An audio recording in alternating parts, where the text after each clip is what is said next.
السلام عليكم، مرحبا بكم في قناة سهل ومضمون، ومرحبا بكم معايا في وصفة جديدة. نتمنى تكونوا كلكم في تمام الصحة والعافية. الوصفة اللي غادي نقترحها لكم اليوم ان شاء الله هي كيكة. هاد الكيكة كتجي هائلة جدا، لذيذة بزاف بزاف، سهلة التحضير وكتجي هشيشة ورطبة. نتمنى انها تعجبكم وتجربوها، وإلا عجبتكم ما تنساوش تعملوا لايك للفيديو.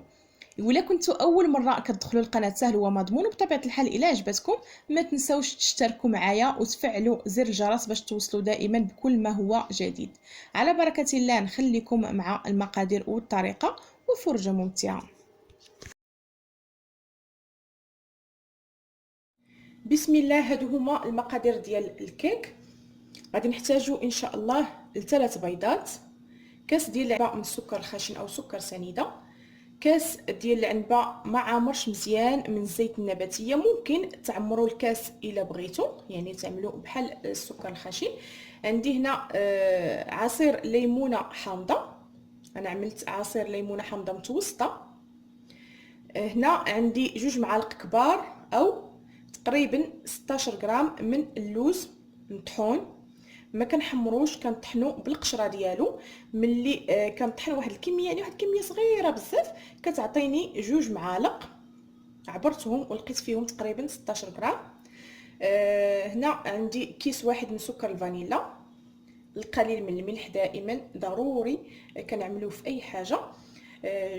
كيسين من خميره الحلويات، كل كيس كيكون فيه 8 غرام اي 16 غرام. وهنا عندي 2 معالق تقريبا كبار عامرين مزيان من النشا او مايزينا. تقريبا عندي هنا 20 غرام. وبالنسبه للدقيق الابيض او الفورس غادي نحتاجو 150 غرام. والا بغيتو تعبروه بالكاس ديال العنبه غادي تعملوا كاس ديال العنبه ونصف، والكاس كيكون عامر مزيان بالدقيق. غادي نحتاج كذلك الجوج ديال التفاحات متوسطين ومقشرين ومحكوكين بالحكاكه الرقيقه. اسمحوا لي ما صورتهمش مع المقادير ديال الكيك، ما غاديش نحكهم دابا، غادي نخليهم حتى نبغي نضيفهم في الخليط ديال الكيك عاد غادي نحكهم. وممكن تستغناو عليهم الا ما كنتوش كتبغيو المذاق ديال التفاح في الكيك او ما كانوش متواجدين عندكم في البيت. في الخلاط الكهربائي ممكن تستعملوا حتى الخلاط اليدوي او الطراب الكهربائي. غادي نوضع البيض اول حاجه،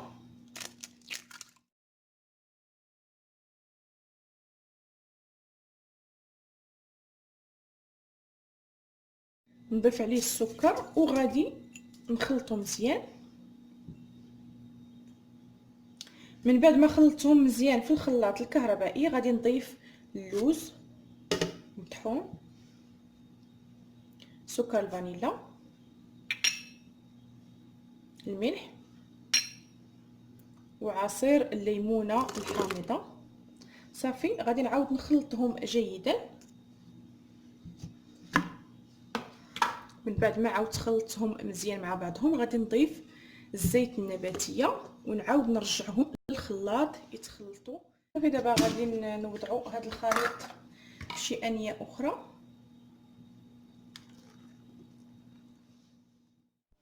كنضيف 2 تفاحات متوسطين اللي حكيتهم بالحكاكه رقيقه.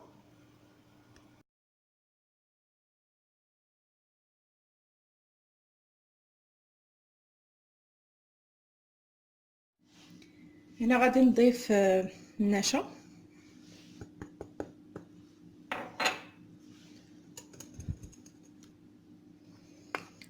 وغادي نبدا نضيف الدقيق بالتدريج.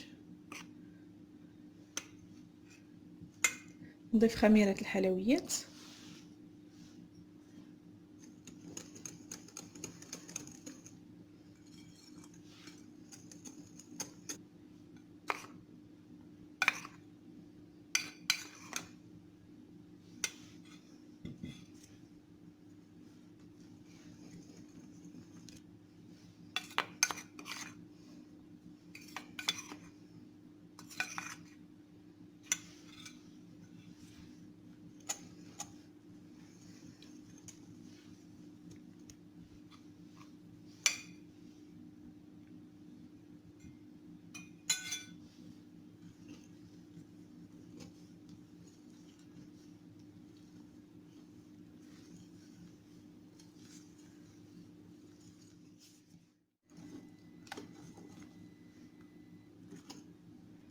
كتصبح على هذا الشكل. صافي دابا غادي ندهن المول بالزبده والدقيق او بالزيت والدقيق. انا غادي نستعمل هذا المول، نتوما ممكن تستعملوا اي مول متواجد عندكم.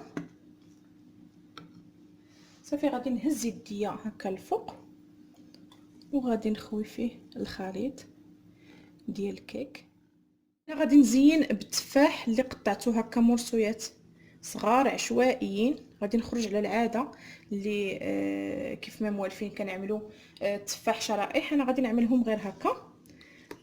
صافي غادي نرميهم بهذه الطريقه عشوائيين. غادي ندخل الكيك ديالي للفرن اللي كيكون اما ساخن او بارد على حسب كيف ما مولفين كنطيبوا الكيك ديالنا. كنخليوه حتى كيطيب مزيان ويتنفخ ويتحمر من الاسفل، وكنعاودوا نحمروه من الفوق وكنخرجوه.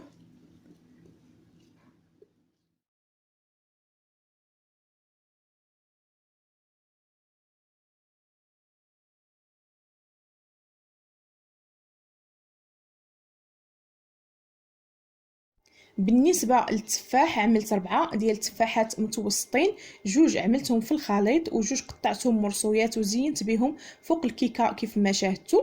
وكيف ما ذكرت لكم الا ما كانش عندكم التفاح او ما كنتوش كتحبوه في الكيكه ديالكم غادي تستغناو عليه، لا اللي عملناه في الخليط ولا حتى اللي زينا به. وممكن تعوضوا هذا التفاح اللي انا عملت في الفوق ديال الكيكه بلوز كونكاسي او لوز افيلي او الكاوكاو او اي حاجه متواجده عندكم في البيت، او ممكن تخليوها عاديه حتى تخرجوها من الفرن عاد تزينوها. كذلك اللوز حتى هو ممكن تستغناو عليه اذا ما كنتوش كتحبوه في الكيكه او اذا ما كانش متواجد عندكم، وتكتفيو فقط بالنكهه ديال الليمون الحامض كتجي رائعه جدا حتى غير بالنكهه ديال الحامض. صافي دابا غادي ندخل الكيكه ديالي طيب ونتلاقاو ان شاء الله. وهذه هي الكيكه من بعد ما خرجتها من الفرن كتجي هائله جدا. زينتها بالسكر الثقيل او السكر كلاصي، ممكن تزينوها على حسب الرغبه ديالكم.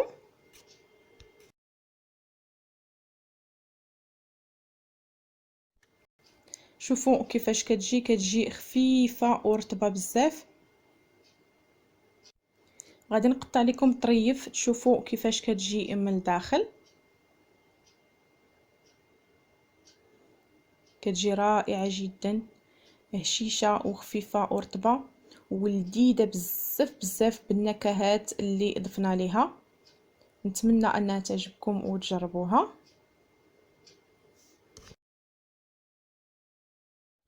الى عجبتكم الوصفه ديال اليوم ما تنساوش تعملوا لايك للفيديو وتشتركوا في القناه اللي كان اول مره كيدخل القناه سهل ومضمون. ضغطوا على الجرس باش توصلوا دائما بجديد الوصفات. بارطاجيو الوصفه مع الاهل والاحباب ديالكم. ما تبخلوش عليا بدعواتكم الطيبه وتعليقاتكم الرائعه جدا اللي كتحفزني نزيد نعطي اكثر واكثر. خليت لكم الراحه في امان الله. نتلاقاو في وصفه قادمه ان شاء الله. السلام عليكم ورحمه الله تعالى وبركاته.